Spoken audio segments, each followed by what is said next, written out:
بسم اللہ الرحمن الرحیم۔ السلام علیکم ورحمۃ اللہ وبرکاتہ۔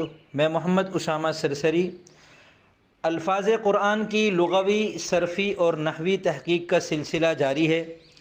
اعوذ باللہ من الشیطان الرجیم، بسم اللہ الرحمن الرحیم۔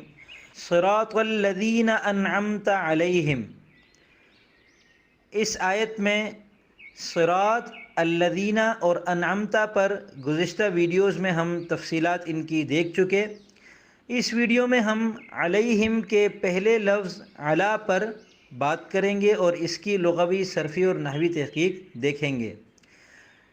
علیہم دو لفظ ہیں، علی اور ہم۔ تو علی جو ہے اس کا اردو ترجمہ ہے پر، اور علیہم کا اردو ترجمہ ہے ان پر۔ صرفی تحقیق کے مطابق علی مصدر مشتق اور جامد میں سے جامد ہے۔ نحوی تحقیق کے مطابق علی اسم، فعل اور حرف میں سے حرف ہے۔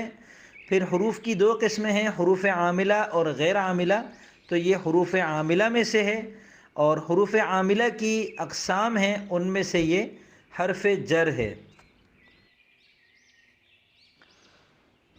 تو یہ تھی اس لفظ کی لغوی، صرفی اور نحوی تحقیق۔ امید کرتا ہوں آپ کو یہ سلسلہ پسند آ رہا ہوگا۔ اس سلسلے کے اعتبار سے اور بھی کوئی مفید تجویز اگر آپ کے ذہن میں ہو تو وہ نیچے تبصرہ خانے میں دے سکتے ہیں۔